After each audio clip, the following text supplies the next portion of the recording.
L'argile de l'éveil. Madame Daniel, postée à l'entrée de la Kerter comme une gardienne d'un temple oublié, répondit d'une voix résonnante qui semblait émerger des murs de terre eux-mêmes. Bien sûr que je suis là, Doc. Où voulez-vous que je sois? Rentrez, Doc, rentrez donc. Paul, encore bouillonnant de rage, poussa la porte en bois d'un geste brusque, pénétrant dans l'antre qui exaltait une odeur terreuse et humide, comme si la nature elle-même respirait à l'intérieur. Les murs, ocre, renforcés de fibres de chanvre, absorbaient la lumière du soleil, filtrant par de petits hublots irréguliers, créant une ambiance à la fois chaleureuse et oppressante. Des étagères sculptées dans la terre regorgeaient de pots d'argile, de fioles scintillant comme des joyaux et d'outils rudimentaires, transformant cet espace en un atelier où l'alchimie côtoyait l'éco-militantisme avec une audace presque surnaturelle. C'est scandaleux, ce coup de la douche, tonna-t-il en pointant un doigt accusateur vers elle, son visage rougi par la colère et les résidus de boue séchée. Une intrusion totale dans mon intimité. J'ai réfléchi. Et la prochaine fois que je prendrai une douche, je laisserai le robinet ouvert en partant. Comme ça, votre livre de Satan se finira sans moi, et vous pourrez vous noyer dans vos propres élucubrations. Madame Daniel, adossée à une table couverte de glace fraîche, éclata d'un rire franc et guttural. Ses épaules secouées comme sous l'effet d'un sortilège joyeux, elle s'essuya une larme imaginaire du coin de l'œil, son chapeau de paille penchant dangereusement. Comme vous voulez, Doc. Mais attention, ce n'est pas de l'eau courante ici. Une fois la citerne épuisée, vous serez obligé de vous laver à l'eau de mer. Enfin, en même temps, c'est possible, hein. Je connais des tribus qui utilisent l'eau de mer pour leurs ablutions quotidiennes. Ça purifie l'âme et tanne la peau comme un vieux cuir. Imaginez-vous le grand médecin frottant vos chakras avec du sel océanique. Ah, ce serait poétique, non? Écoutez, Madame Daniel, vous êtes le diable. Vous êtes pire que le méchant de Jigsaw. Vos pièges à vous ne sont pas mortels, mais ils tuent ma patience, Madame Daniel. Madame Daniel le fixa les yeux écarquillés, passant de l'amusement à une feinte perplexité. Saw? Mais qu'est-ce que c'est que donc Saw? Je sens que vous allez enfin m'apprendre quelque chose. Un film d'horreur, voyons. Elle éclata d'un rire tonitruant, comme si une entité espiègle avait pris la possession de son être. Un film d'horreur, bah ça risque pas. Le monde est bien assez horrible. Il se suffit à lui-même. Mais je comprends mieux votre état d'esprit, Doc. Cette mauvaise humeur vous vient probablement de là. Vous savez, ce genre de film, avant de vous coucher, marque votre conscience et vous ruminez cela dans vos songes. Ah, ne vous sentez-vous pas grognon le matin après ces films diaboliques?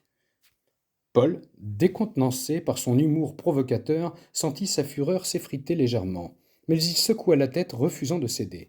Madame Daniel, sans lui laisser le temps de répliquer, s'approcha d'une table bancale en brandissant une boule d'argile luisante, tel un artefact sacré, marquant le début de l'atelier. Assez de vous morfondre, Doc, lança-t-elle. L'heure est venue de plonger dans l'atelier poterie, un face-à-face avec la terre-mère pour apaiser votre âme écorchée. Paul, les yeux plissés par une méfiance tenace, sentit une colère sourde gronder, mais son corps vidé ne put qu'émettre un grognement rauque comme un moteur à l'agonie. De la poterie, grommela-t-il, la voix râpeuse comme du papier de verre. Vous pensez que tripoter de la boue va effacer vos potions infâmes et vos énigmes conspirationnistes? Madame Daniel, juchée sur une souche tel un oracle, surveillant un rituel, posa l'argile sur la table bancale, encombrée de fioles au liquide trouble et d'un mortier en pierre évoquant une relique alchimique. Ses bracelets tintèrent doucement, ponctuant ses gestes d'une musique étrange. Paul, encore frémissant de son indignation, s'effondra sur un tabouret chancelant, les jambes molles comme du coton. Face à un tour de potier rudimentaire qui grinçait sous une roue de bois usé, l'odeur de la terre humide emplissait la cartère, mêlée à celle du chanvre et d'une vague fragrance d'huile essentielle émanant des fioles sur les étagères. Madame Daniel, les yeux scintillants d'une ferveur contenue, versa un filet d'eau sur l'argile, éclaboussant Paul d'une goutte qui atterrit sur son front comme une provocation liquide, digne d'une bénédiction ironique. Au travail, Doc, intima-t-elle, sa voix vibrante d'une intensité presque mystique. Vos mains de citadin vont dialoguer avec la glaise. Elle ne ment pas, elle, contrairement à Big Pharma. Allez, pétrissez et laissez la terre vous révéler ses secrets. Paul, résigné, plongea ses mains dans la masse froide et visqueuse. L'argile glissait entre ses doigts, presque vivante, et une chaleur inattendue monta en lui, comme si la matière brute murmurait à ses nerfs. Tandis qu'il pétrissait, un flashback fugace l'assaillit. Les nuits sur cette île maudite, où il avait dormi d'un sommeil profond, sans consulter l'heure, sans le tic-tac incessant de son Apple Watch, malgré les mésaventures karmiques qui s'étaient abattues sur lui, potions douteuses, quiz perfides et purges infernales, ces journées folles lui avaient offert un repos qu'il n'avait pas connu depuis des années. Un abandon total, loin des urgences hospitalières et des ordonnances à la chaîne. Une quiétude inattendue, presque bienfaisante. Mais il chassa cette pensée, refusant de l'admettre, surtout pas devant elle. Non, il ne lui révélerait pas ce lien ténu, cette sympathie naissante qui effleurait son esprit quand il surprenait chez madame Daniel une étincelle d'humanité derrière son masque de folie. Un regard presque protecteur, une patience qui n'était pas que du théâtre. Son esprit, ce rempart de rationalité, reprit le dessus. « C'est grotesque !» marmonna-t-il, ses mains maladroites transformant la boule en un amas tordu. « Vous croyez que modeler de la boue va me faire gober vos théories sur les lobbies pharmaceutiques ?» Madame Daniel, immobile près d'une étagère, observa Paul avec une intensité presque inquiétante. « La glaise, Doc, dit-elle, sa voix grave comme un murmure ancestral, porte la mémoire des mains qui la touchent. Continuez, et vous verrez ce que votre âme dissimule. » Paul, furieux, donna un coup brusque autour, envoyant une gerbe d'argile sur son visage. Il jura, s'assuyant d'un revers de la main, étalant la boue sur ses joues, lui donnant l'air d'un guerrier tribal égaré. « Ce que mon âme dissimule, grogna-t-il, qu'elle veut un billet retour pour la civilisation, hein, loin de vos délires et de vos enceintes maudites. » Pourtant, ses doigts, comme mus par une volonté propre, commencèrent à façonner l'argile. Une forme vague émergea, un bol difforme, bancal, mais étrangement satisfaisant. Madame Daniel hocha la tête, ses lèvres esquissant un sourire énigmatique. « Pas mal, Doc, murmura-t-elle. Ce bol, c'est vous. Creux, vide et imparfait, mais prêt à recevoir le breuvage d'Ancelet. Un élixir aux notes de péchant, caché sous l'écume de Pasteur. On va le cuire bientôt dans un four dynamisé par l'énergie des cristaux. » Paul, épuisé, fixa son œuvre maladroite. Une étrange fierté, aussi fugace qu'un mirage, le traversa, vite balayé par la méfiance. « Un autre piège ?» se demanda-t-il. Pourtant, le contact de l'argile brute et terrestre avait apaisé l'espace d'un instant, la tempête dans son esprit. Il déglutit, troublé. L'argile, encore humide sous ses doigts, semblait pulser d'une énergie qu'il refusait d'admettre. Était-ce la fatigue, la chaleur, ou le début de fissure dans sa rationalité ?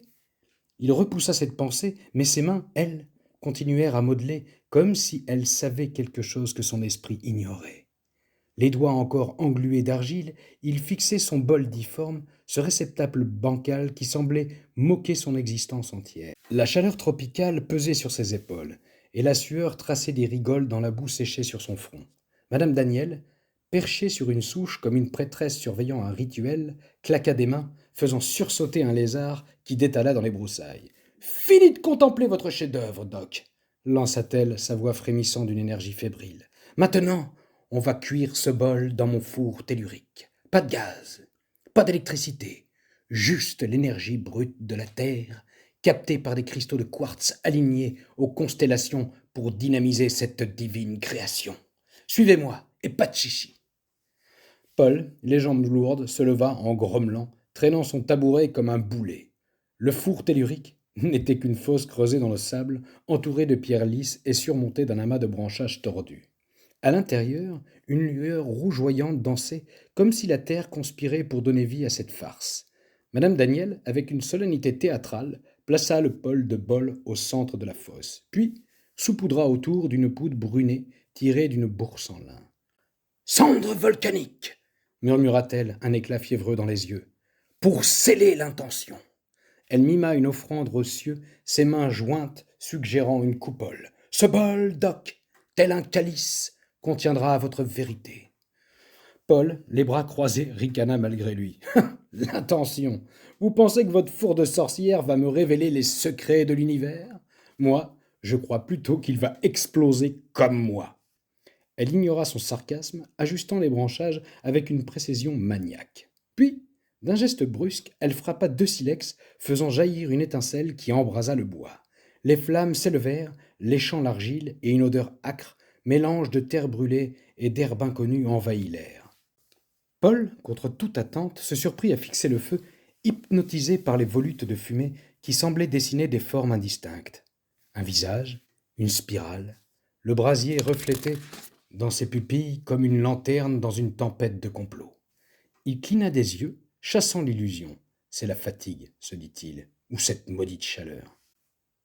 Asseyez-vous, Doc, lui suggéra madame Daniel, désignant une natte tressée à même le sol.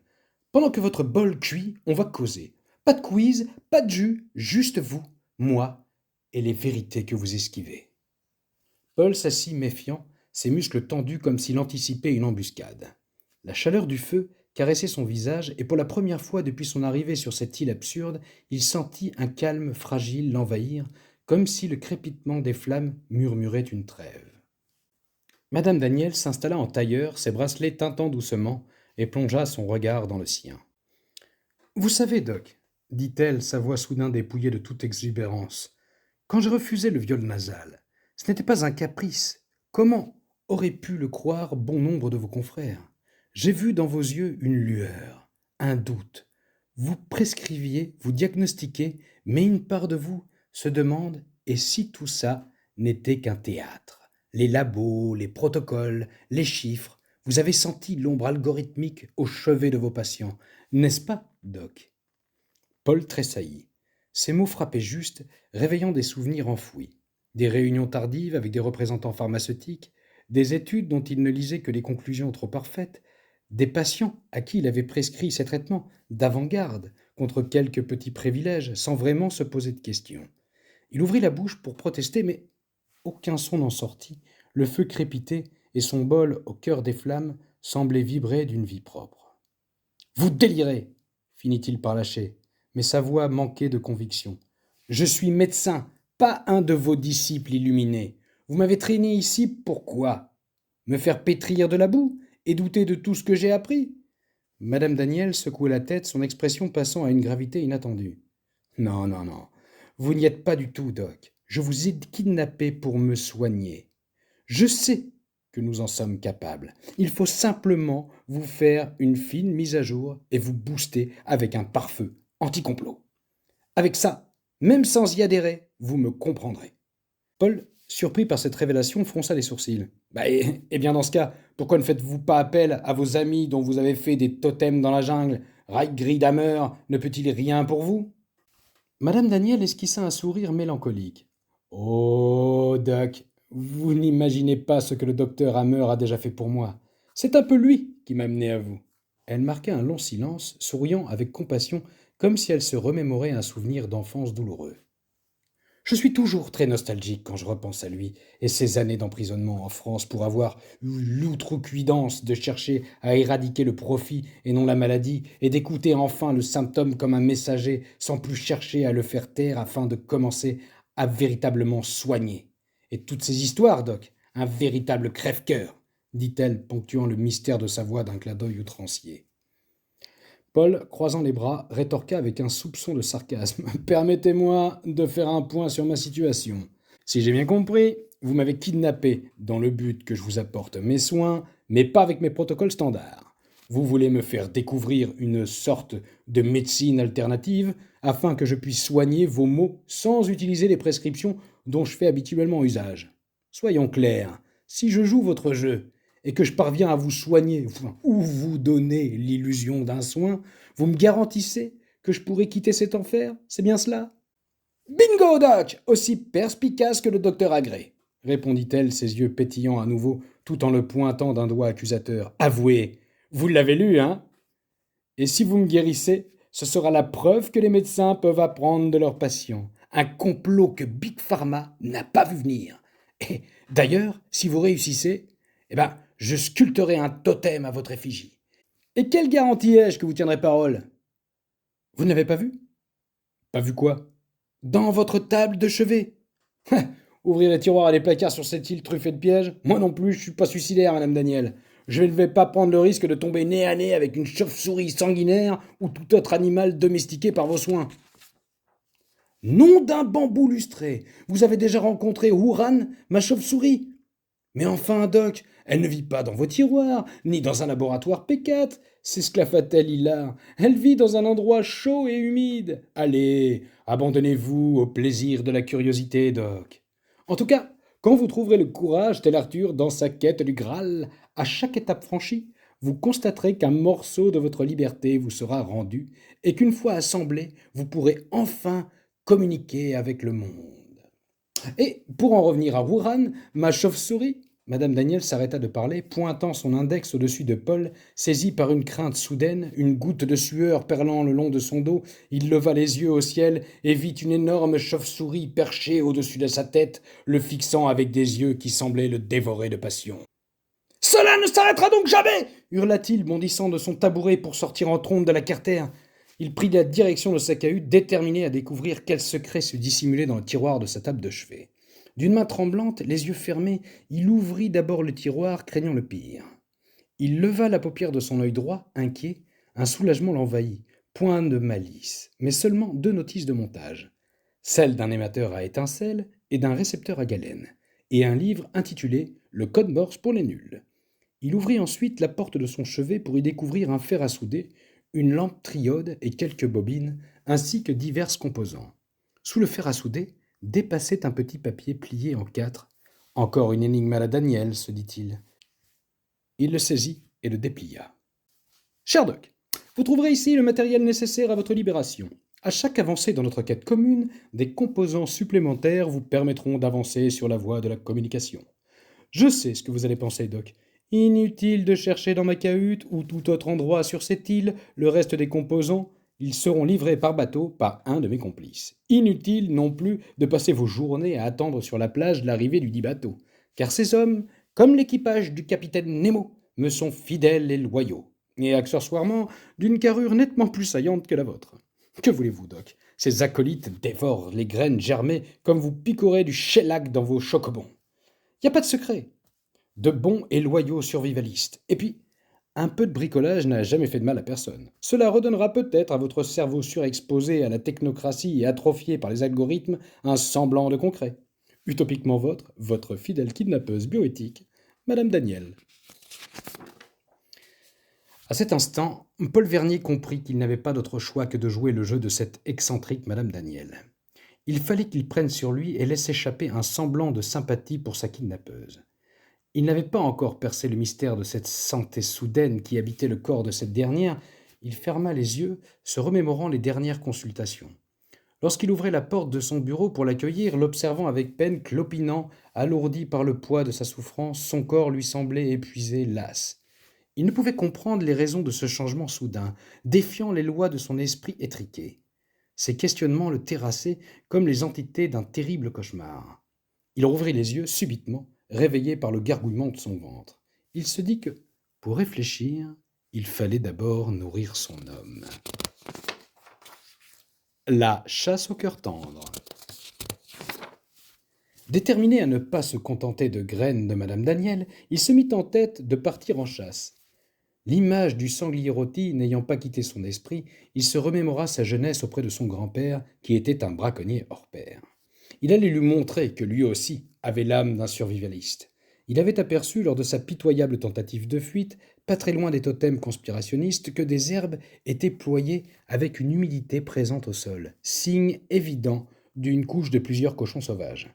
Saisissant une corde qu'il avait aperçue à l'entrée de la cahute, il prit la direction de ce point stratégique avec la ferme intention de se remplir la panse. Cette euphorie naissante l'emplissait d'une sensation étrange.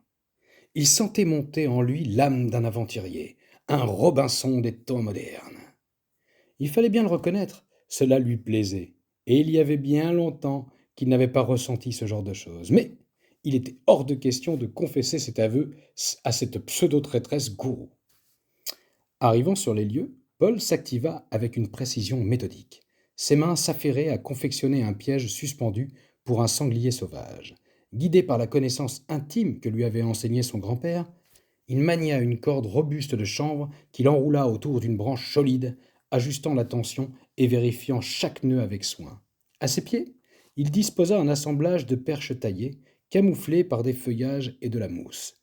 Formant une plateforme discrète, au centre, il plaça un appât de baies odorantes là où le poids du cochon déclencherait le mécanisme.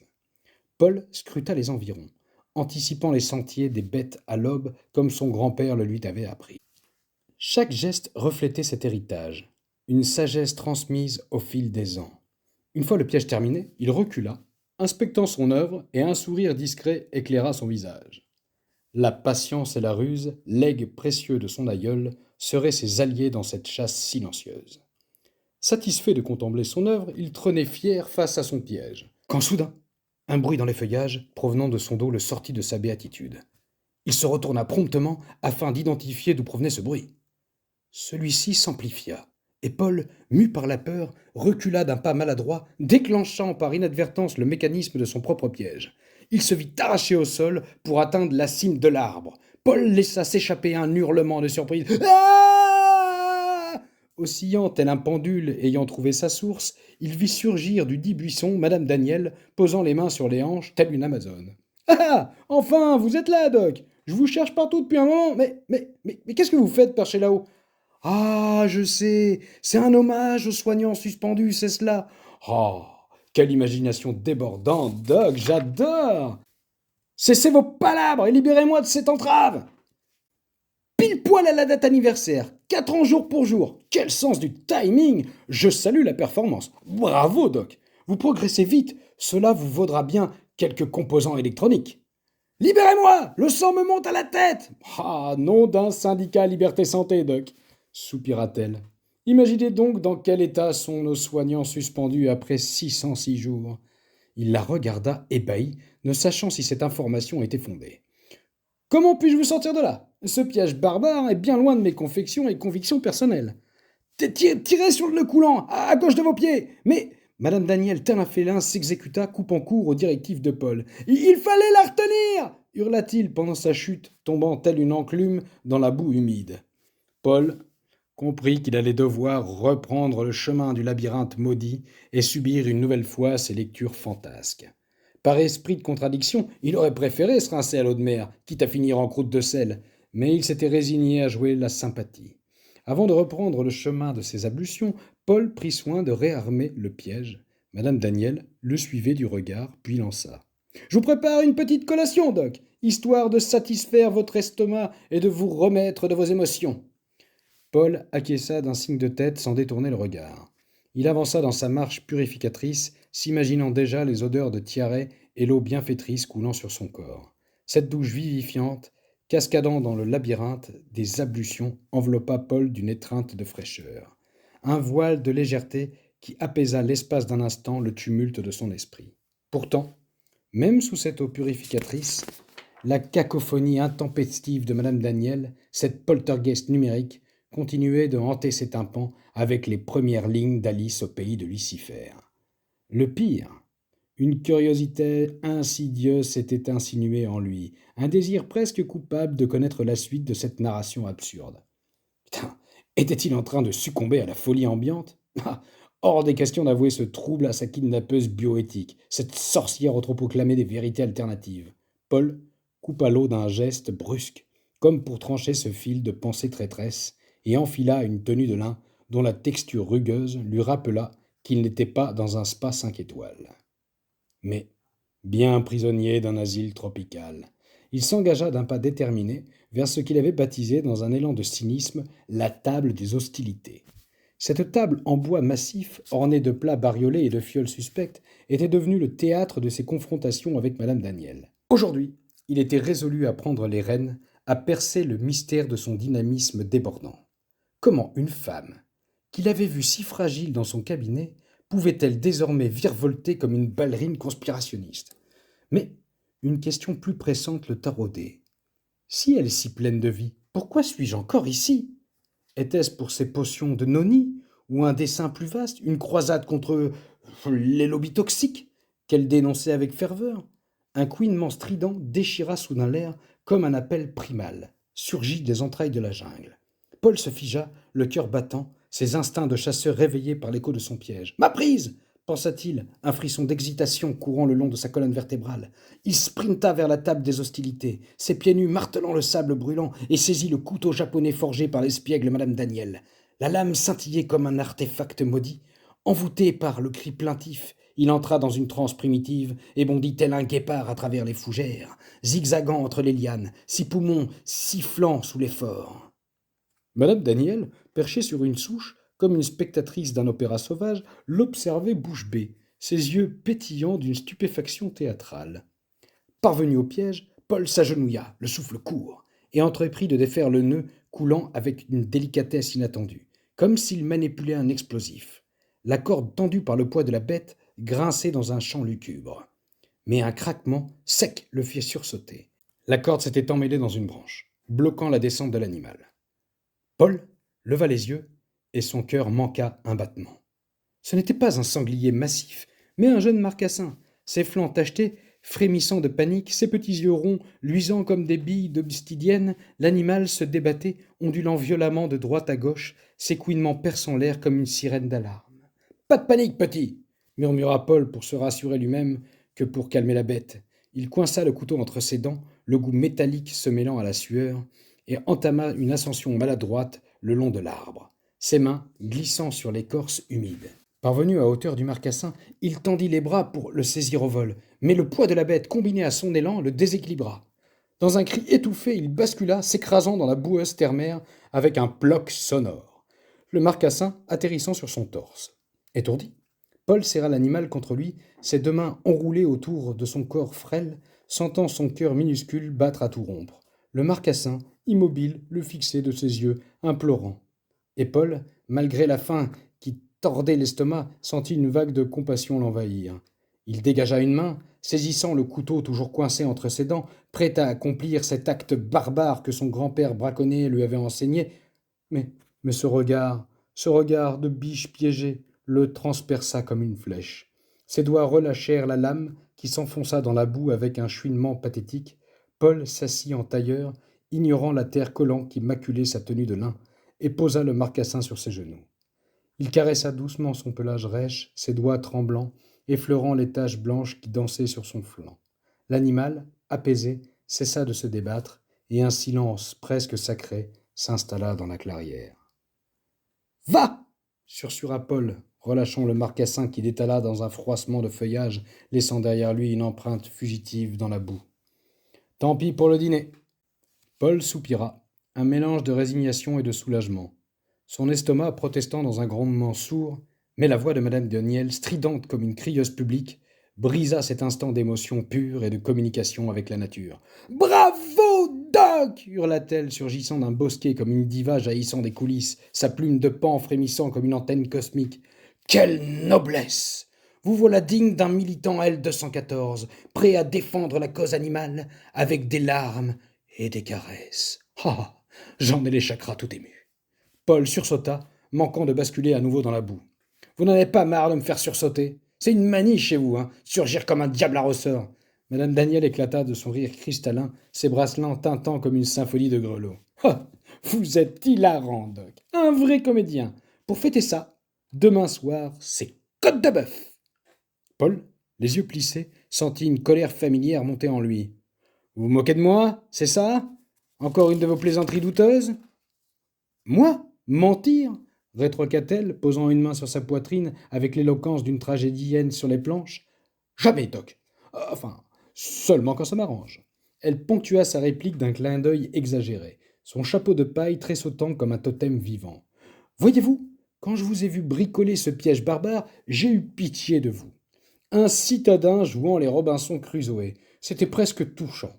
Mais franchement, je ne pensais pas que ça fonctionnerait. Et par précaution, j'ai envoyé Néo, mon fidèle messager, avec une missive de la plus haute importance. Mes complices, ces âmes robustes, nourries aux graines germées, ont été informés de votre besoin urgent de, cadavre. Mais quand je vous ai vu caresser ce marcassin, le relâcher avec cette tendresse, j'ai su que vous aviez un cœur, un vrai sous votre bouche blanche. C'était beau, Doc. Vous êtes un tendre, docteur Paul, un tendre affamé, mais un tendre quand même. » Paul, partagé entre l'exaspération et une étrange chaleur dans la poitrine, grogna pour masquer son trouble.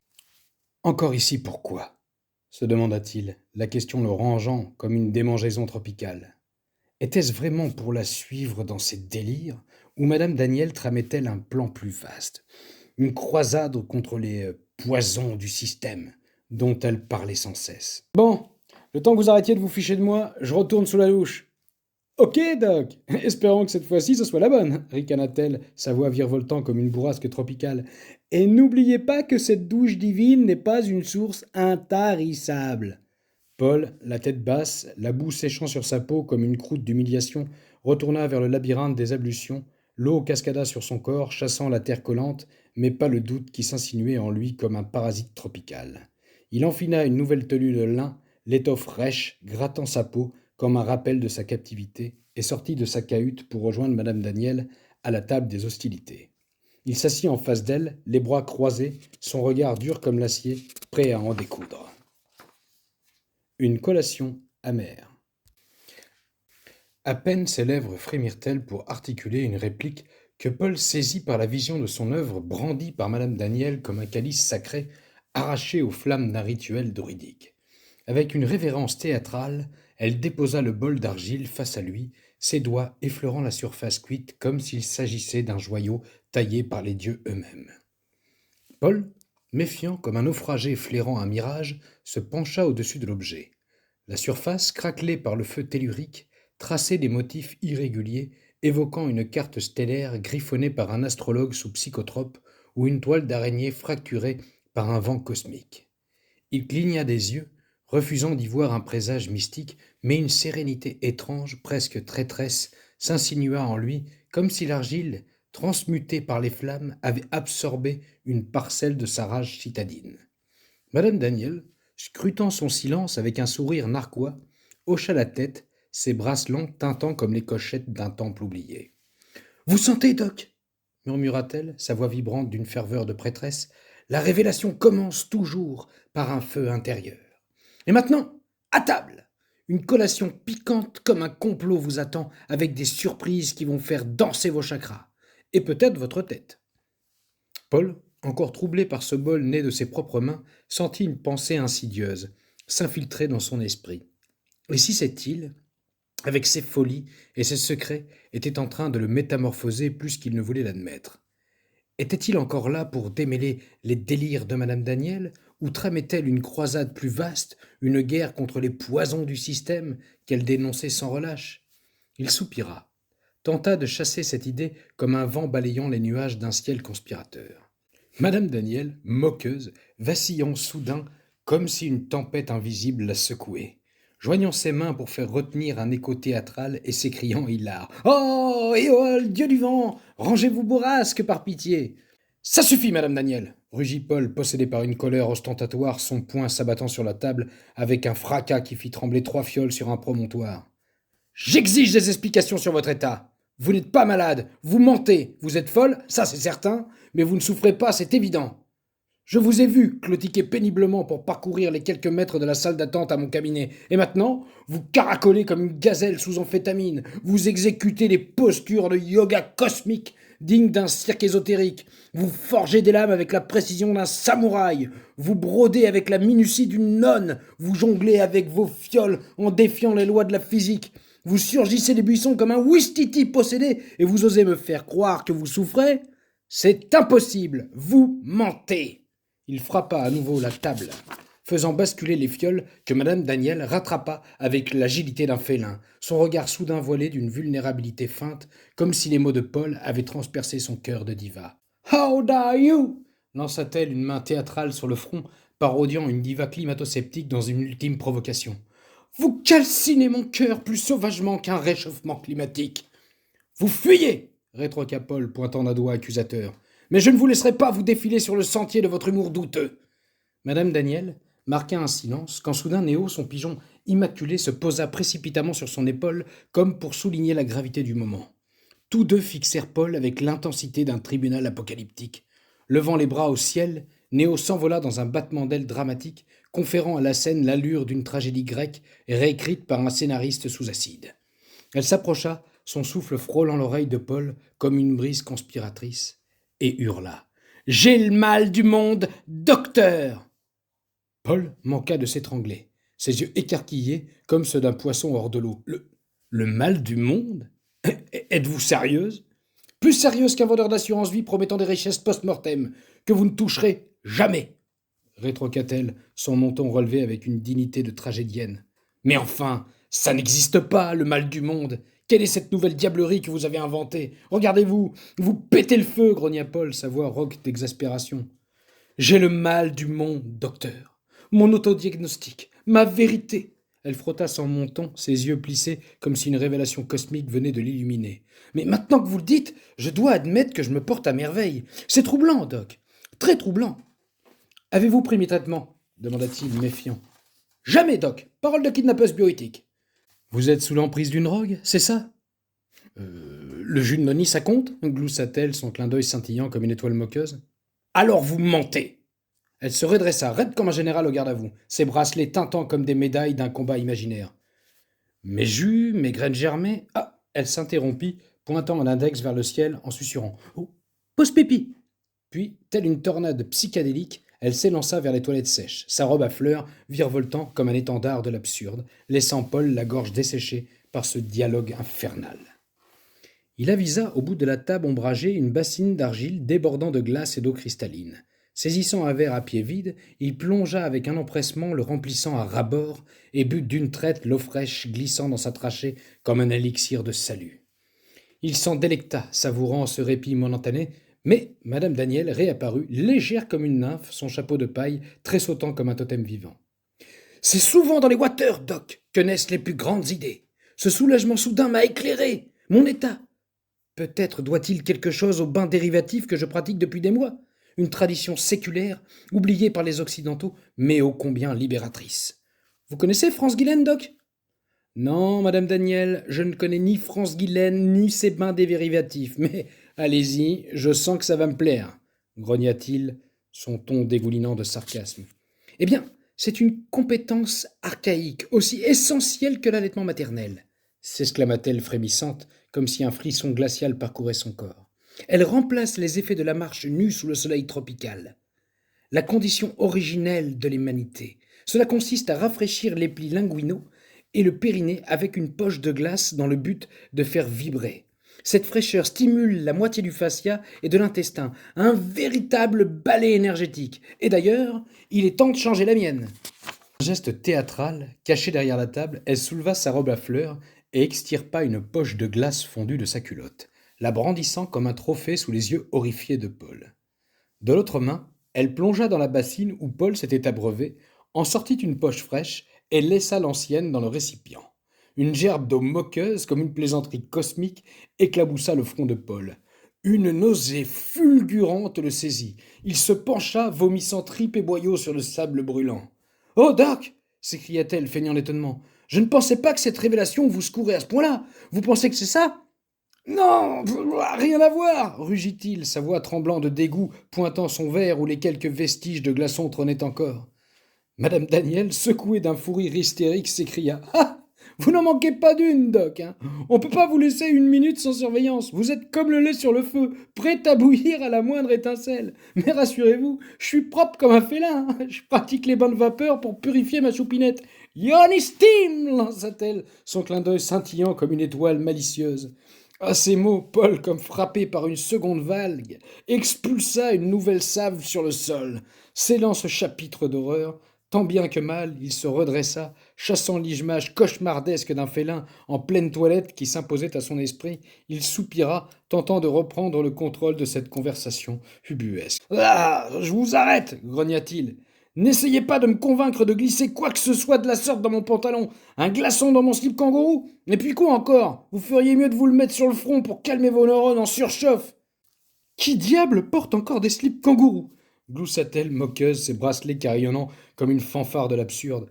À moins que ce jeune don de 5G ne me rende aussi pétillante qu'à vous, Doc, ou peut-être l'absence de chemtrail, ou encore la disparition des absurdités polluantes du wokisme. Une fois l'œil affûté, ça vous ronge comme un petit cancer. Ils sont partout, travestis par les hormones et les bistouris. Un spécimen diabolique. C'est même hissé dans les plus hautes sphères de l'État, s'écria-t-elle, sa voix soudain grave comme un oracle annonçant l'apocalypse. Ça suffit! Hurla Paul, gêné, l'image de la couverture du livre à son chevet surgissant dans son esprit. Il ne pouvait se résoudre à considérer cette rumeur comme des vérités, lui qui chaque année se rengorgeait de récolter ses quelques centimes, occultant les dépenses extravagantes de l'instigatrice de cet ultime pillage national, jouant sur la corde sensible. Honnêtement, Doc, vous avez déjà vu un septégénaire avec une chevelure s'apparentant à un casque de Playmobil soupira-t-elle théâtrale. C'est violent, je vous l'accorde. Mais je m'arrête là, sinon vous risquez de sortir un chalazion avec ces horreurs. Plus corrosif que votre jigsaw. Mais rassurez-vous, si cet ouvrage vous est trop indigeste, Candace vous fera avaler ça avec un zeste d'humour caustique qui dynamisera votre oesophage. Paul, à bout, posa son front sur l'immense table de bois comme un condamné capitulant face à l'absurde. Je n'en peux plus. Eureka, Doc! S'écria-t-elle, une lueur de folie dansant dans ses yeux comme une flamme conspiratrice. C'est tout cela, évidemment, mais surtout ce kidnapping. Des mois que j'y travaille, vous savez, et sans surprise, je me sens plus vivante que jamais à vos côtés. Qui n'a jamais rêvé de réaliser un acte grandiose, ne serait-ce qu'une fois? Un geste de pure bonté, sans attente, si ce n'est votre éveil. J'ai investi la fortune de mon père, bonne consommatrice que je suis, pour vous offrir la quintessence, Doc. N'est-ce pas sublime? Regardez-moi, je pétille comme les bulles d'un cristal rédéraire. Ah, vous êtes mon champagne, mon ivresse. Trinquons, Doc, ça chassera l'amertume du bain dérivatif. Elle saisit une bouteille de kombucha avec une rapidité de prestidigitatrice. Paul, par réflexe, protégea son visage, redoutant un bouchon aussi traître que son esprit étroit. Kombucha! Hurla-t-elle, brandissant la bouteille comme un calice païen. Écoutez donc cette salade de graines germées, elle va réveiller vos cellules endormies. Paul baissa son bras, scrutant avec méfiance la prétendue salade, qui évoquait davantage la chevelure éthérée d'un ange qu'une vulgaire laitue. Assoiffé par ce dialogue incessant, il s'empara du verre à pied. Alors oui, traquons! À votre forme éclatante et à ma libération! Il vida le verre d'un trait, sans reprendre son souffle, et s'essuyait la bouche d'un revers de la main avec une vulgarité calculée. Bon, quand prévoyez-vous de me ramener sur la terre ferme? Enfin, Doc, regardez-moi, s'exclama-t-elle, sa plume de paon frémissant comme une antenne détraquée. Je ne vais pas vous laisser gâcher mon plaisir. Réjouissez-vous, je déborde d'énergie pour vous guider dans cette quête de vérité. Nous en sommes qu'au début. Je vous rappelle que vous devez franchir les étapes pour libérer les composants de la radio. Imaginez le temps qu'a pris la conception de cette aventure. On ne va pas cacher ça. Et puis, j'ai le mal du monde, je vous le rappelle, c'est pas rien. Mon corps, ce traître, vous illusionne avec sa vigueur, mais mon âme souffre, docteur. Vous devez m'aider à comprendre. Votre âme souffre? Mais qu'est-ce qui peut bien vous faire croire que vous avez le mal du monde? Demanda Paul incrédule. Ou Doc, le monde est devenu fou. Les gens de bon sens d'hier sont les fous d'aujourd'hui et ils seront encore plus fous demain. Plus rien n'a de sens. Le monde marche à l'envers et le sang lui monte à la tête. Le point de bascule? La pandémie, Doc. Depuis, je suis comme une truite nageant à contre-courant dans une rivière d'absurde. 5 ans après, je slalome encore entre les seringues, les masques, les marquages au sol piétinés, les plexiglas anti-postillons. Rien ne va plus. Les jeux sont faits. Il est temps de jeter le bébé avec l'eau du bain, Doc. Le Covid, bla bla bla bla bla bla bla. Je sais ce que vous allez dire, que tout ça, c'est l'œuvre d'une chimère concoctée dans un laboratoire à Wuhan. À peine Paul eut prononcé le mot Wuhan que la chauve-souris de Madame Daniel, comme invoquée par un sortilège, fondit sur lui, se posant sur sa tête avec l'intention de se lever dans sa chevelure. Par réflexe de survie, Paul se jeta au sol, roulant dans le sable brûlant pour échapper aux griffes de la bête. « À l'aide! Faites quelque chose! » hurla-t-il, paniqué. « Pas de panique, Doc !» lança-t-elle hilar. « Répétez après moi. Nos expériences de gain de fonction. Oui à la liberté des chauves-souris. Hurran dodo !» Paul, terrifié, psalmodia la phrase comme un mantra désespéré. La chauve-souris s'envola aussi vite qu'elle était apparue, laissant un Paul pantelant. « Voyez comme elle est bien dressée, Doc !»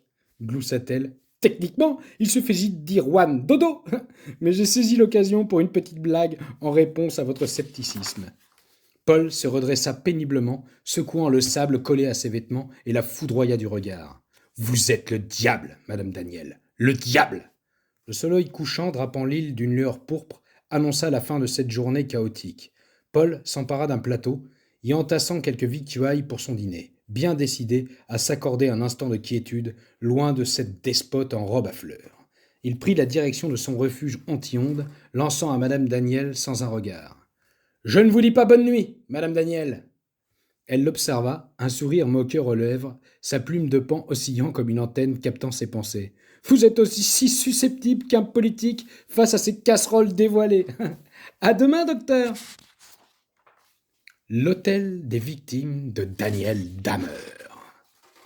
Paul, enivré par la quiétude de sa cage de Faraday, se délecta avec une ferveur presque païenne des offrandes de la nature, savourant un tourbillon de saveurs insoupçonnées qui dansait sur ses papilles comme une valse tropicale orchestrée par une divinité espiègle.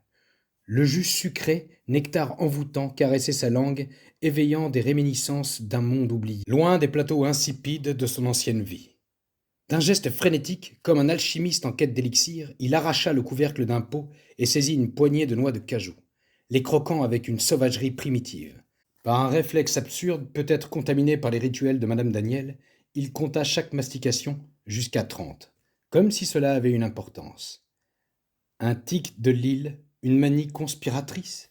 À la 30e, il avala cette purée oléagineuse, douce comme du velours, une chaleur réconfortante se répandant dans son corps de citadin malmené. Repu, il repoussa le plateau au pied du lit et s'étendit sur les draps de soie frais comme une brise matinale. Une caresse luxueuse qui contrastait avec le chaos de l'île. Cette sensation raviva le souvenir de son doudou d'enfance, un hippopotame râpé qui glissait en secret dans le congélateur pour quelques minutes, avant de plonger ses doigts dans son oreille fraîche et usée, poncée par les frénétiques allers-retours de ses petites mains anxieuses. Il s'abandonna à ce rêve éveillé, chassant le cauchemar de la journée, se rassurant en murmurant que rien ne pouvait être pire. Le soleil s'était éclipsé, cédant la place à une pleine lune chatoyante qui perçait à travers les volets ajourés, projetant un kaléidoscope nocturne sur les parois métalliques, comme un mandala hypnotique tissé par un sorcier lunaire. Envoûté par ces motifs dansants, un gong tonitruant le catapulta hors de son étreinte soyeuse, un écho qui secoua ses viscères avec l'intensité d'un Big Bang. Il bondit de la cage telle une sauterelle affolée, son corps guidé par les vibrations sonores comme le chant d'une sirène infernale.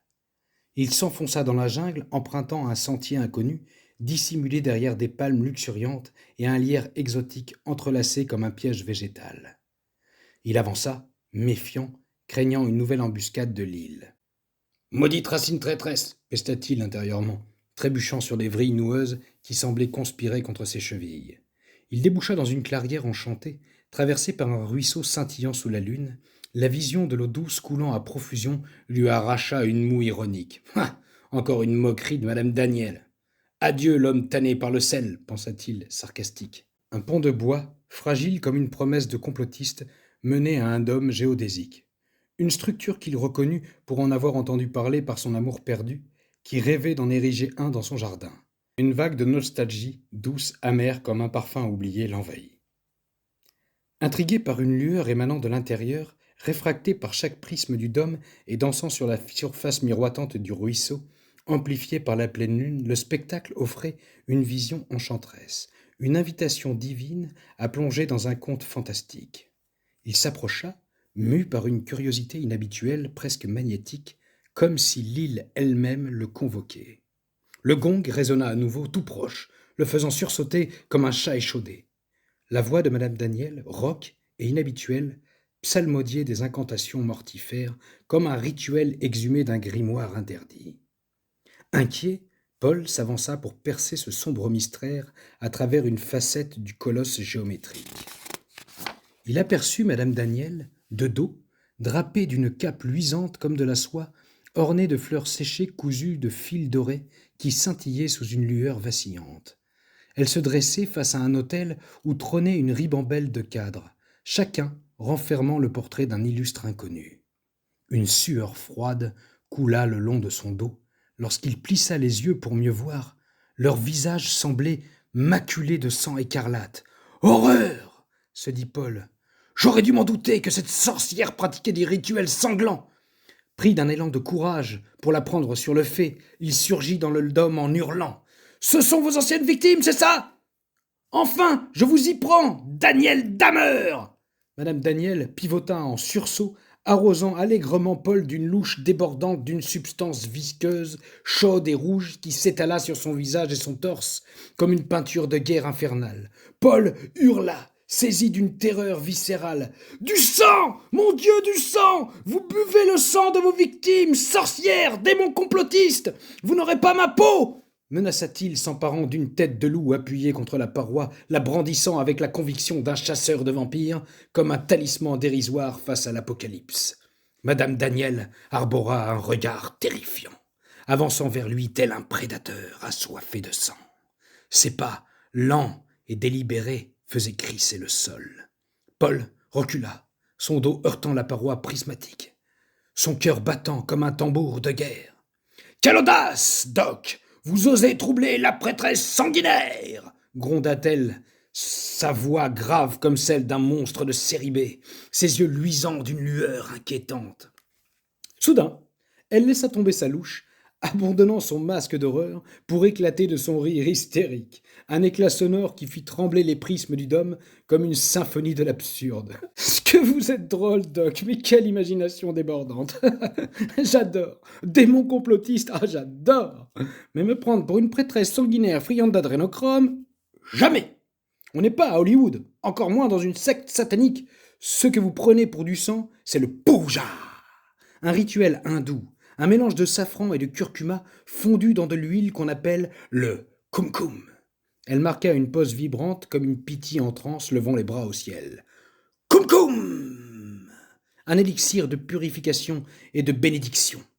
Et pour parfaire votre rééducation, ces portraits que vous prenez pour mes victimes sont les héros de notre temps. Bientôt vos idoles, je l'espère, de gauche à droite.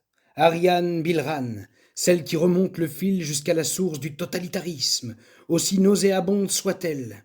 Louis Fouché, cœur pur, un grand résistant dans l'âme. Pierre Chaillot, le décodeur suprême du Covid-19 et de ses statistiques truquées. Alexandra Henrion-Code, la chasseuse des sorciers de l'ARN messager. Amin Humlil, le pharmacien qui portait la voix de cet impossible consentement. Mehdi Bella Kassem, penseur et dénonciateur d'un génocide non conventionnel. Ils sont légion, Doc. Une dissidence rare, un courage exemplaire, prêt à tout perdre sans rien attendre en retour. De belles âmes, Doc. Je leur voue une admiration sans borne. Et chaque soir, je rends hommage à l'un d'eux.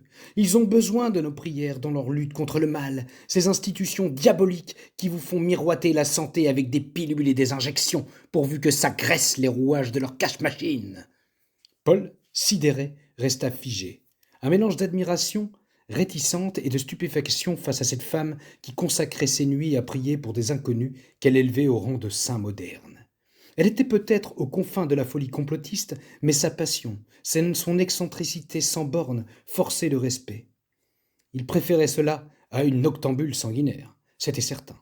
Une pointe de honte l'envahit pour son accusation hâtive, lui qui n'aurait pas apprécié que l'on interrompe à confesse. Mais hors de question de laisser transparaître ce trouble. « Pourquoi suis-je encore ici ?» se demanda-t-il, la question le rongeant comme une démangeaison tropicale. Était-ce pour suivre ses délires ou pour servir une croisade plus vaste contre les poisons du système qu'elle dénonçait sans relâche, mais hors de question de laisser transparaître ses pensées. Comprenez-moi, Madame Daniel, il y a tant de choses étranges sur cette île qu'il est humain de s'imaginer le pire à vos côtés. Vous êtes pardonné, Doc, répondit-elle, son clin d'œil scintillant comme une étoile moqueuse. Voulez-vous vous joindre à moi pour vous repentir et glorifier ces âmes combattantes, ces phares dans la tempête du mensonge ? Paul, en nage, sentait le cum-cum dégouliner sur ses yeux, une brûlure poisseuse qui l'oppressait comme une malédiction liquide. Ce mélange maudit devait disparaître de sa peau au plus vite. Non, je vous laisse à vos prières. Je vais me rincer dans cette magnifique ruisseau. Ah, vous m'avez bien baladé, hein, avec votre histoire de citerne et de restrictions. Paul quitta le dôme en trombe et s'élança vers le ruisseau scintillant, plongeant avec l'élan d'un naufragé en quête de salut. Madame Daniel tenta de l'avertir. « Doc, vous ne devriez pas... » Un plouf retentissant lui coupa la parole, signalant qu'il était déjà trop tard. Madame Daniel, un sourire narquois aux lèvres, s'assit sur une souche, impatiente de la suite. Paul refit surface, crachant et gesticulant comme un dauphin paniqué. « Bah mon Dieu! Ah, mais quelle est cette odeur abominable! Ça sent le pourri, c'est insoutenable! Vous savez, Doc, je suis végétarienne Mais un bon fou rire vaut un steak juteux. Ah, grâce à vous, je deviens une véritable carnassière, s'esclaffa-t-elle, ses bracelets tintant comme une fanfare de l'absurde. Vous ne ratez jamais une occasion de déployer vos talents clownesques. Mais qu'est-ce que c'est que cette eau abominable? Vous lui avez jeté un sort? Oh, Doc, c'est juste une source volcanique, un caprice de la terre-mère, gloussa-t-elle, sa plume de paon frémissant comme si elle captait les vibrations de l'île. Ce parfum d'œuf pourri, un petit cadeau du soufre, sans danger pour la baignade, tant que vous n'avez pas l'odorat délicat d'un parfumateur ou, disons, un nez de citadin pourri par les pots d'échappement et les fast-foods. Pour la consommation, pas d'inquiétude, une gorgée ou deux ne vous transformeront pas en martyr, mais je ne vous conseille pas d'en faire votre thé matinal. Paul, vexé, la foudroya du regard et reprit le chemin du labyrinthe des ablutions, prêt pour un nouveau chapitre de la douche diabolique. « Bonne nuit, Doc !» lança-t-elle moqueuse, en espérant que vos rêves soient plus doux que votre imagination. Paul grommela, agitant la main en salut rageur. Quel personnage, cette Danielle, pensa-t-il, un sourire furtif se dessinant sur ses lèvres malgré lui. En repensant à cette mésaventure, il ne put s'empêcher de trouver une étrange poésie dans ce chaos. Il se coucha, sombrant dans un sommeil profond, terrassé par l'épuisement de cette journée insensée. Ses songes bercés par le visage de son amour perdu, ravivés par le dôme géodésique. Madame Daniel, avec sa cape de fleurs séchées et ses rituels absurdes, était une version exacerbée de celle qui, jadis, avait fait vibrer son cœur. L'évasion avortée. À l'aube, Paul fut arraché au sommeil par un grondement étrange, un vombrissement rauque qui vibrait dans l'air humide de l'île. Il ouvrit les yeux, les sens en alerte et tendit l'oreille. Ce bourdonnement, sans l'ombre d'un doute, était celui d'un bateau à moteur. Sa porte de sortie, tel un diable jaillissant de sa boîte à ressorts, il bondit de son lit, saisissant la première serviette à portée de sa main. Un morceau de lin râpé à peine digne d'un torchon, pour dissimuler ses parties intimes. D'un coup de pied rageur, il enfonça la porte de sa cahute, qui s'ouvrit dans un craquement théâtral, et s'élança sur la plage, le sable brûlant dévorant ses pieds nus.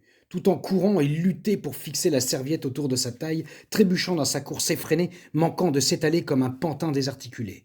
Par miracle, il parvint à stabiliser le tissu qui menaçait à chaque foulée de révéler sa nudité au monde. Au loin, il distingua un bateau ancré près de la rive, son moteur ronflant comme une promesse de liberté.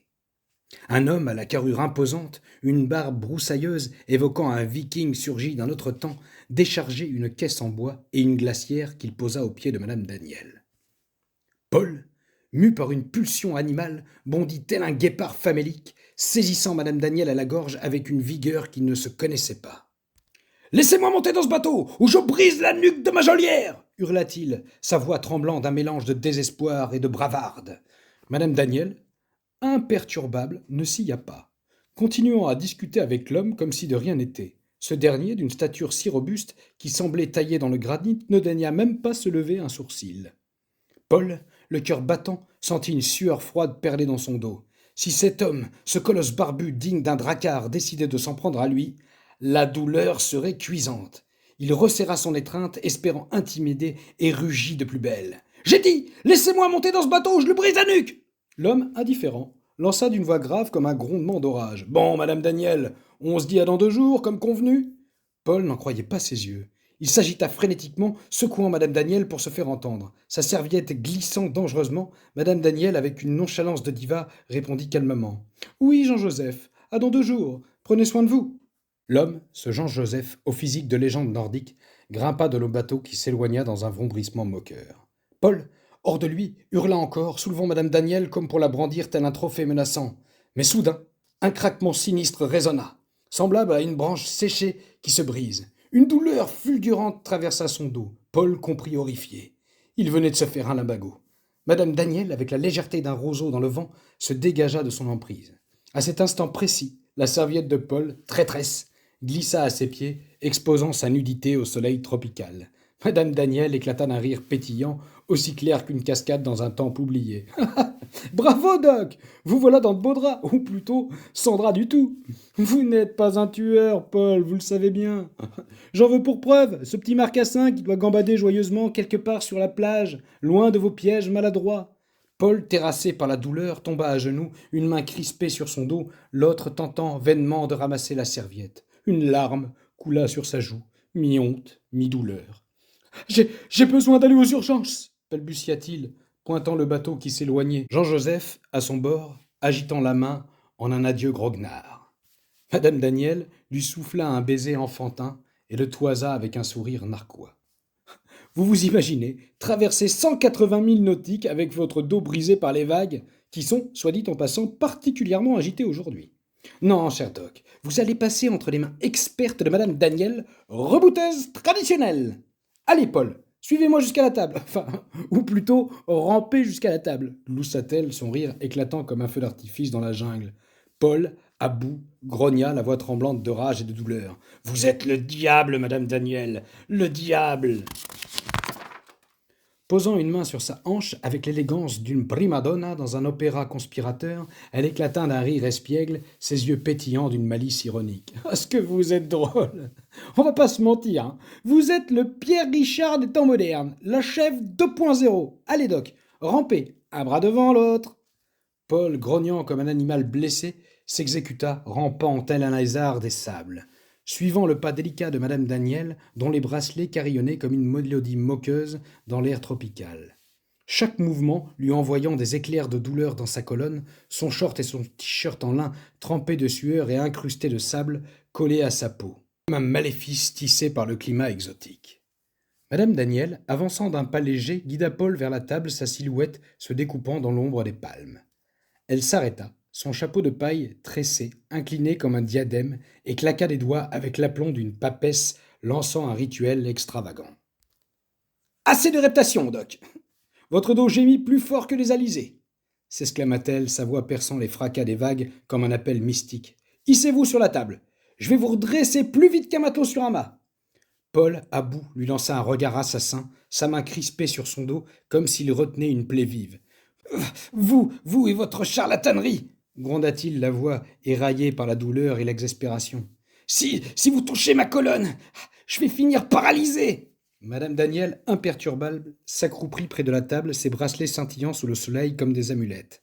D'un geste théâtral, elle l'invita à s'allonger, ses doigts frôlant l'air comme pour invoquer une force ancienne. « Grimpez, Doc, et laissez la magie ancestrale opérer.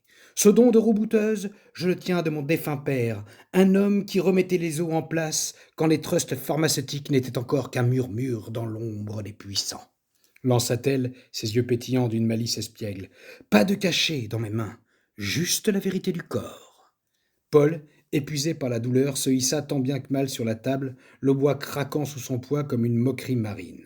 Chaque mouvement attisait la douleur, comme un poignard fiché entre ses vertèbres. Madame Daniel, avec l'agilité d'une sorcière des tropiques, s'installa à ses côtés, ses doigts palpant sa colonne avec une précision d'orfèvre.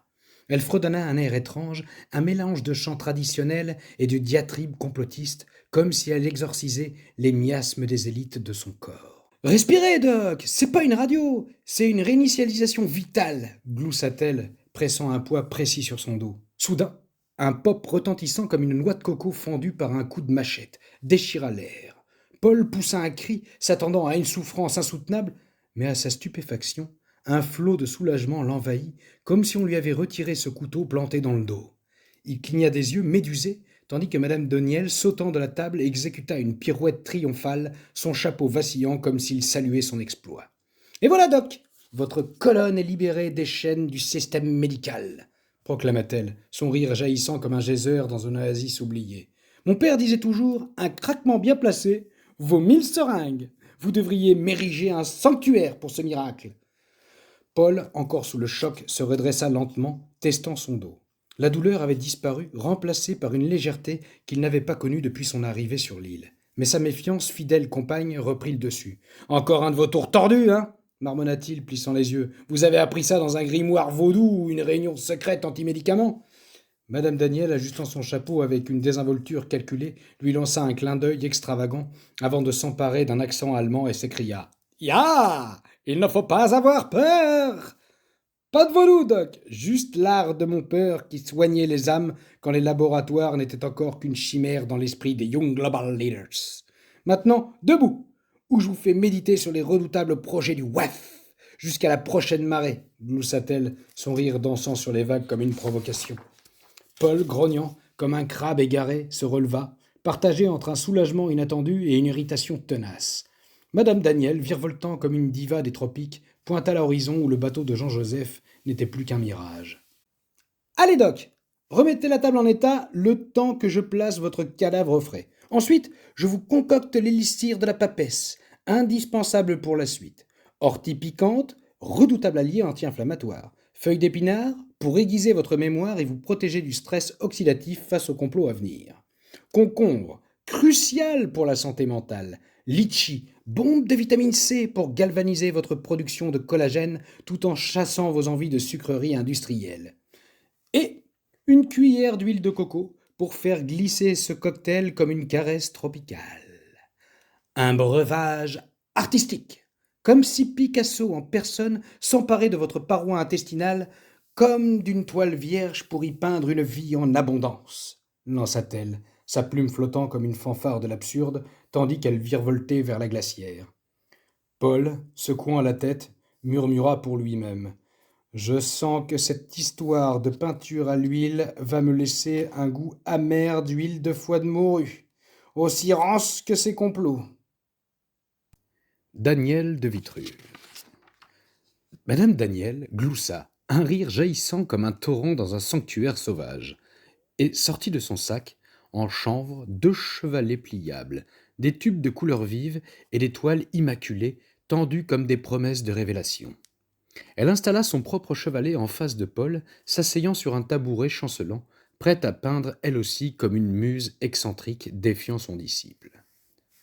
Ce matin, nous dérapons artistiquement sur une déprogrammation des plus glissantes, l'huile de nos serpents, Doc, en compagnie de Sylvain, un dissident doux comme l'érable.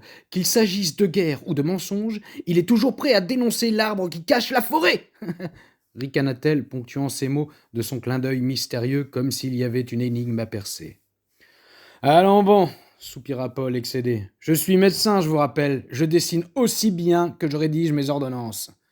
Réinventez l'homme de Vitruve à votre sauce, Doc, et libérez votre esprit des chaînes médicales, lança-t-elle en levant le bras au ciel. Mon père, ce rebouteux légendaire, disait toujours « L'art guérit là où les cachets échouent. Pinceau en main, docteur, et que la vérité éclate !» Madame Daniel se releva précipitamment, farfouillant dans son sac en toile en murmurant à elle-même « J'oubliais l'essentiel !» Tout en extrayant un pavé d'au moins 600 pages, Paul, inquiet, la dévisagea. « Ne me dites pas que vous avez l'intention de m'assommer avec cette nouvelle Bible. Ce que vous êtes drôle. Ce n'est pas moi qui vais vous assommer, mais probablement le contenu de ce bouquin. Plus d'1 siècle d'enseignement de sciences imaginaires à former des ignorants au service du pouvoir. Rendez-vous compte, Doc ?» rugit-elle dans un catastrophisme théâtral en retournant l'ouvrage pour en lire un extrait du 4e de couverture. Les charlatans ambulants vendaient déjà leurs huiles de serpent en guise d'élixir miracle au 19e siècle. Mais la fraude n'a jamais ralenti. Elle posa le livre, tel un grimoire précieux, sur une souche à ses pieds et reprit. La fondation Rockefeller n'a rien inventé, Doc. Elle n'a perpétuité qu'une tradition de charlatanisme bien implantée dans la famille depuis plusieurs générations. Paul, épuisé par son évasion avortée et les monologues incessants de son bourreau psychédélique, tenta de la raisonner. Vous devriez vous ménager, Madame Daniel, et vous accorder un petit moment de calme en peignant à mes côtés, plutôt que d'user votre salive pour des complots que je ne suis pas prêt à entendre. Du calme ?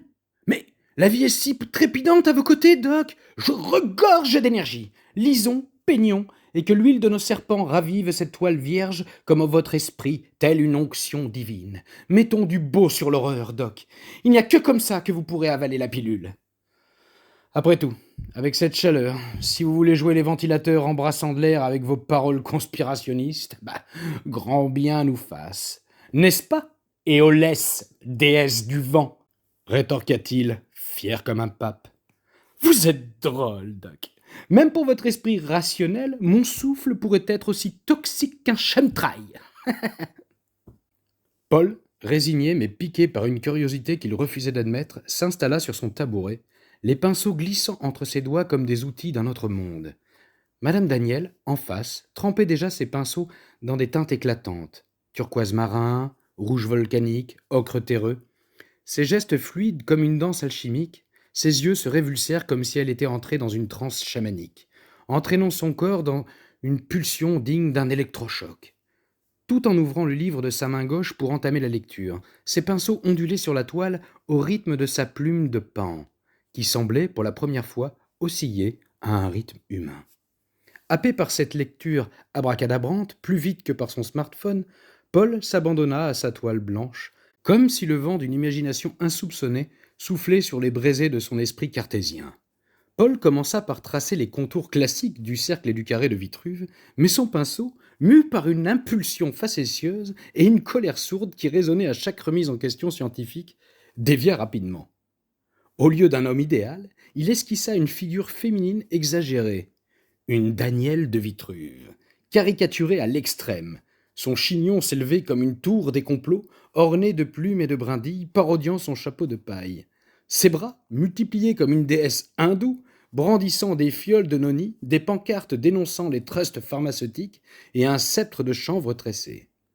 Ses jambes exécutaient une gigue cosmique, tandis que son sourire déformé par un rictus de diva semblait clamer « utopiquement vôtre ». Pour ajouter du relief, Paul plongea ses doigts dans un pot d'ocre espérant un effet texturé, mais la mixture mal dosée vira à un orange carotte criard, transformant la caricature en chef-d'œuvre burlesque digne d'un carnaval tropical. Madame Daniel, peignant avec une concentration théâtrale, au bout de quelques heures, releva la tête, ses yeux plissés de curiosité. « Alors, Doc, qu'avez-vous créé? Montrez-moi votre chef-d'œuvre !» lança-t-elle, posant son pinceau avec l'élégance d'une conspiratrice en attente. Paul, un rictus malicieux aux lèvres, éclata d'un rire satisfait et retourna sa toile avec un geste théâtral. Une main tenant le cadre, l'autre pendant mollement le long de son tabouret. « Vous n'avez pas dit que pour m'avoir remis le dos, je devais vous ériger quelque chose? Eh bien voilà, la Danielle de Vitruve !» proclama-t-il hilar. « Une réappropriation totale, proportion parfaite pour une kidnappeuse bioéthique !» Madame Daniel, figée un instant, éclata d'un rire tonitruant, se tenant les côtes comme si la toile avait libéré un sortilège hilarant. « Oh Doc, vous êtes incroyable! Cette caricature est plus vraie que nature !» gloussa-t-elle, son chapeau vacillant sous l'élan de son amusement. Mais à cet instant, Paul hurla « Aïe !» Un pincement vif lui arracha un cri. 19, cet animal facétieux, tapi dans le sable près du tabouret, avait pris ses doigts enduits d'orange pour une botte de carottes et les mordilla avec un zèle vorace. Paul bondit, agitant la main comme un apprenti sorcier dépassé par son propre sortilège, tandis que le pangolin satisfait détala en trottinant, ses écailles luisant sous le soleil comme une conspiration ambulante. « Nom d'un complot pangolinique !» hurla Paul, serrant ses doigts endoloris, le visage tordu par la douleur et l'absurde. Madame Daniel, incapable de contenir son hilarité, s'effondra sur son tabouret, son rire jaillissant comme un torrent dans un sanctuaire sauvage. « Ah, c'est incroyable ce don que vous avez pour devenir l'arroseur arrosé, Doc !» s'écria-t-elle, essuyant une larme imaginaire. « Vous peignez une caricature, et voilà que C19 vous prend pour un buffet bio. Allez, à ma cahute, un jus de goyave apaisera vos doigts et votre orgueil. » Paul, grognant, mais amusé malgré lui, suivit Madame Daniel, secouant la tête face à cette île où chaque triomphe se muait en une tuile improbable, se demandant si son talent pour l'autosabotage n'était pas, finalement, un complot orchestré par le sable lui-même. Le soleil brûlant de l'après-midi se dérobait à la vitesse d'un sablier. Il avait perdu toute notion du temps pendant cette transe, la journée ayant défilé comme une boucle temporelle, déconnectée du temps mais reconnectée à ses sens profonds. Sentit la faim l'envahir. Qu'importe la position des aiguilles sur l'horloge, il était temps pour lui d'en finir avec cette côte de bœuf. Le cadavre esquis. Paul suivait Madame Daniel comme un limier flairant une charogne mythique. Ses pas traînant dans le sable brûlant, guidés par le rugissement de ses entrailles. Elle s'empara de la glacière et s'élança hors de la cahute, devancée par 19, le pangolin trottinant comme un conspirateur à écailles. Paul emboîta le pas, ses jambes mues par une pulsion carnassière. Elle posa la glacière sur la table avec la délicatesse d'une pâtissière étoilée, déposant une feuille d'or sur son entremets, et extirpa une bouteille de verre emplie d'un liquide à la teinte de barbe à papa, hypnotisant Paul dans une boucle temporelle. Une digression de 20 ans en arrière, lors de sa première fête foraine sans garde-fou. Ce jour où le sucre s'était emparé de son être comme un ivrogne possédé par ses démons de grave. Elle saisit 2 verres marocains traditionnels et versa ce nectar au reflet de rose de Damas, avec la sagesse d'un vieux berbère en pleine cérémonie du thé, son bras oscillant comme une dune sculptée par le vent du désert. Elle tendit le verre à Paul en s'exclamant: « Voyez, Doc, la goyave nous convie à un voyage sensoriel. Sa chair tendre, parsemée de graines croquantes, nous rappelle la complexité de la vie elle-même, douce et inattendue. Et maintenant, place au festin! Prenez les sarments de vigne dans la caisse à vos pieds et les chips de choucal dans le bocal en terre cuite derrière vous. Suivez-moi! » Encore vos chips de choucal, soupira-t-il, sa voix lourde d'un dégoût théâtral. Eh oui, Doc, faut que ça croustille! Gloussa-t-elle, son regard pétillant d'une malice espiègle. Ouais, bah ça croustillera sans moi, marmonna-t-il, une moue de dégoût tordant son visage. Il serait peut-être temps d'arrêter de tapisser vos parois digestives avec tous ces œufs toxiques des trusts algo-industriels, lança-t-elle, sa voix vibrante comme une prophétie délivrée sur une scène antique. Ces œufs, grogna Paul, piqué par la curiosité, son sourcil arqué comme un sceptique face à un oracle. Des œufs, vous voulez dire? Nom d'un additif alimentaire! S'exclama-t-elle, théâtrale, une main sur le cœur comme une diva jouant la tragédie. Vous êtes désespérant, Doc, mais pas au point de faire rouler Corinne Gouguet sous un train. Ces colorants, ces conservateurs, c'est le venin des lobbies qui empoisonne vos cellules. Ouais, encore une de vos guerrières bioéthiques, j'imagine, soupira-t-il, roulant des yeux. Pfff, vos délires me dépassent. Je comprends rien à vos croisades. Rien. Pas de panique, Doc, rétorqua-t-elle, son sourire narquois luisant comme un parchemin interdit. Je vais vous peindre un tableau des additifs cancérigènes plus clair qu'un rapport truqué de l'OMS. À votre service, mon cher sauvageon, conclut-elle, sa voix dansant comme une flamme moqueuse sous le soleil tropical. Elle lui tendit quelques brindilles et sarments, son regard intimant l'ordre de s'exécuter. Affamé, il obtempéra instantanément, frottant ses silex avec une vigueur désespérée. Elle lui tendit un briquet. Paul esquissa un sourire, amusé par l'ironie, et alluma le feu, les flammes dansant comme des spectres moqueurs. Il ne pouvait s'empêcher de fantasmer sur sa côte de bœuf, probablement dissimulée dans la glacière. Madame Daniel posa sa marmite sur le feu, calée par 3 grosses pierres pour la stabiliser. Puis, sous le regard avide de Paul, elle ouvrit le contenant de sa convoitise, révélant un énorme bocal regorgeant d'un liquide verdâtre, aussi peu ragoûtant qu'un élixir de sorcière. Elle le brandit tel un trophée païen et, sous les yeux médusés de Paul, en versa le contenu dans le chaudron. « Quelle est donc cette mixture infâme, Madame Daniel ?» s'écria-t-il horrifié. « Ça, mon cher docteur, c'est une surprise, offerte par notre cher Jean-Joseph, une recette héritée de sa grand-mère, » répondit-elle, son sourire énigmatique luisant comme un secret ancestral. « Ah !» murmura Paul, s'imaginant qu'il s'agissait peut-être d'un potage ou d'une soupe d'entrée. Il se laissa hypnotiser par la mixture verte qui commençait à frémir. Il crut sentir un parfum de menthe. « Voulez-vous réalimenter un peu le feu, Doc, je vous prie ?» demanda-t-elle, sa voix suave comme une brise perfide. Paul se retourna, saisissant une poignée de sarments pour raviver les flammes, quand il vit Madame Daniel plonger une énorme côte de bœuf dans le chaudron. Une gerbe verte visqueuse comme un outrage culinaire jaillit à la chute, ravivant chez Paul le souvenir cauchemardesque de son éructation de la veille. Un spectre gustatif qui lui noie les entrailles. « Mon Dieu, vous êtes folle !» rugit-il, outré. « Mais que faites-vous, Madame Daniel? C'est une profanation! Vous êtes bel et bien dérangée !» Madame Daniel, secouée d'un fou rire provocateur, s'esclaffa, sa plume de paon oscillant comme un pendule ensorcelé. « Tadam! Côte de bœuf bouillie à la sauce menthe, un legs séculaire de la grand-mère anglo-saxonne de Jean-Joseph. » Paul était hors de lui. Lui qui fantasmait une tranche de chair saignante, grillée au sarment de vigne, dorée comme une offrande au dieu bourguignon.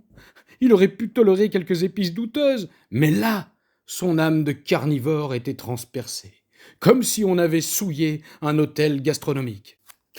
Rassurez-vous, Doc, cette mixture qui vous révulse n'est qu'un péché culinaire assumé pour vous accompagner dans votre décadence cadavérique. Mais j'ai mes limites. Je ne pactiserai pas totalement avec le diable, seulement à demi, en faisant bouillir cette côte. Oui, Doc, malgré mon hygiène de vie presque irréprochable, parfois, je pactise. Un peu. Votre pièce, elle, vous attend dans la glacière, et je vous garde les braises pour que vous puissiez l'immoler à votre guise, tel un sauvageon possédé par ses pulsions carnivores. » Semblant surgir des ombres comme une prêtresse des tropiques, elle lui tendit une grille, son regard pétillant d'une lueur conspiratrice. Paul, rassuré, exhala un soupir de soulagement, son cœur de carnivore frémissant d'espoir. Les braises crépitaient, projetant des étincelles comme des comètes rebelles défiant le firmament. Tandis que Paul et Madame Daniel échangeaient des punchlines acérées, leurs mots s'entrechoquant comme des couverts en argent dans un duel gastronomique, Madame Daniel, maniant sa côte de bœuf bouillie avec la précision d'un chef étoilé, orchestrant une hérésie culinaire, faisait danser la viande dans la marmite, ses gestes fluides comme ceux d'une sorcière brassant un philtre maudit. « Alors, Doc, prête à goûter mon chef-d'œuvre » lança-t-elle, sa voix pétillante comme un kombucha trop longtemps agité. « Cette sauce menthe, c'est une révolte contre vos papilles bourgeoises, un sabotage des lobbies carnivores. »« Vous plaisantez » rétorqua Paul, brandissant sa grille comme une lance de croisade culinaire. « Votre brouet sent la trahison végane. Si je goûte, c'est à une condition. Vous croquerez ma côte bien saignante, comme un carnivore digne de ce nom, sans vos simagrées bioéthiques. » Madame Daniel éclata d'un rire théâtral, sa plume de paon frémissant comme un sismographe captant des ondes subversives. « Marché conclu, Doc !» s'exclama-t-elle, ses bracelets sonnant comme un carillon de l'absurde. « Mes papilles forgées au feu du gingembre défieront votre barbarie !» Ils s'installèrent à la table des hostilités sous l'ombre d'un palmier, les vagues susurrant des intrigues tropicales en fond. Paul, méfiant, trancha un morceau de la côte bouillie de Madame Daniel et la porta à sa bouche. La saveur, un mélange sacrilège de menthe amère et de chair flasque, lui arracha une grimace digne d'un acteur jouant une tragédie sous un soleil de plomb. « Blah !» grogna-t-il, son visage tordu comme s'il mâchait un pamphlet végétalien. « Ah, c'est comme avaler un complot tramé par une herboriste démente !» Sous la table, 19, le pangolin facétieux, tapi comme un saboteur à écailles, tenta de basculer l'assiette de Paul, lorgnant les feuilles de choucale servies en accompagnement. Ses griffes raclèrent l'assiette dans un cliquetis furtif. Mais Paul, trop absorbé par son dégoût, ne remarqua pas l'assaut. Ce fut au tour de Madame Daniel. Elle saisit un morceau de la côte de Paul, grillé à point, et le goûta avec la délicatesse d'une diva dégustant un mets suspect. Paul scruta son regard, certain d'y déceler une lueur de plaisir coupable, mais elle resta impassible, son sourire énigmatique voilant toute confession. Moqueur, Paul croqua bruyamment un morceau de sa propre viande, émettant des bruits de délectation exagérés, roulant des yeux comme un comédien de vaudeville. « Ça, c'est de la viande !» claironna-t-il, exagérant chaque syllabe pour la narguer. « Pas votre bouillon d'herbe maudite !» À cet instant précis, 19, toujours tapi sous la table, lança un nouveau coup de patte plus audacieux, faisant vaciller l'assiette de Paul. Et soudain, par surprise d'un mouvement brusque et traître, le pangolin catapulta la côte de bœuf dans le sable, la viande s'écrasant comme un sacrifice rejeté par les esprits tropicaux. Paul, fou de rage, bondit, pestant contre ce maudit pangolin. « Nom d'un complot écailleux !» hurla-t-il, ramassant sa précieuse viande pour la rincer dans l'océan, les vagues léchant le sable comme pour railler son malheur. « Maudite bestiole, agente secrète des véganes !» Madame Daniel, secouée d'un fou rire hystérique, s'effondra sur la table, sa plume de paon dansant comme un pendule moqueur. Paul, de retour de l'océan, secoua sa côte de bœuf ruisselante et croqua un morceau qui crissa entre ses dents, le sable ajoutant une texture inattendue, comme un défi lancé par l'île elle-même. Madame Daniel, hilare, reprit son souffle. « Je vous l'avais bien dit que ça allait croustiller !» Paul, emporté par l'absurde, éclata d'un rire à gorge déployée, son hilarité tonnant comme un défi aux vagues, mais soudain il s'arrêta net, et, comme si les mots lui échappaient, il s'écria à voix haute. « Mais enfin, qu'est-ce qui m'arrive ? Je ris avec ma geôlière, pactisant avec l'âme du chaos. » Stupéfait par sa propre légèreté, il bondit de la table, sprintant vers sa cahute pour clore cette journée insensée, le rire de Madame Daniel s'évanouissant dans la nuit, comme une mélopée narquoise portée par un souffle marin. Le facteur sauvetage. Un peu plus tôt, quelque part en France, sous un ciel d'août écrasé par une chaleur caniculaire, Christelle achevait sa journée de factrice rurale. Ce n'était pas de tout repos, ouvrir la portière de sa fourgonnette jaune toutes les 5 minutes pour glisser le courrier dans des boîtes aux lettres rouillées, c'était comme danser un tango absurde entre les 22 degrés de l'habitacle climatisé et les 38 degrés ressentis à l'extérieur. Un chaud-froid perpétuel qui, à coup sûr, pouvait vous faire choper la mort, comme elle le grommelait souvent. Épuisée, elle franchit le seuil de sa maison, jetant ses clés dans la boîte fourre-tout de l'entrée avec un soupir théâtral. Yann, son compagnon, l'attendait comme à son habitude, vautré sur le canapé, une bière à la main, scrollant son téléphone avec l'indolescence d'un philosophe des temps modernes. « Une bière, Cerie » lança-t-il sans lever les yeux de son écran. « Oh oui, oui, pas de refus » répondit Christelle, s'effondrant dans un fauteuil, ses cheveux collés au front par la sueur. Yann se leva, extirpa une bière fraîche du frigo et la lui tendit avec un sourire complice. « Alors, ta journée ? Toujours le même cirque ? » « Comme d'habitude, Yann, tu sais, dans ce boulot, il n'y a jamais de grande surprise, » marmonna-t-elle, décapsulant la bouteille avec un pop satisfaisant. « Enfin, sauf aujourd'hui. Dis donc, tu te rappelles, Madame Daniel, la femme qui vit sur la péniche ?» Yann fronça les sourcils, son pouce suspendu au-dessus de l'écran. « Madame Daniel ? Non, ça me dit rien. »« Mais si, voyons, la dame un peu excentrique avec ses 4 chats et sa bibliothèque interdite, » insista Christelle, mimant des guillemets avec une pointe d'amusement.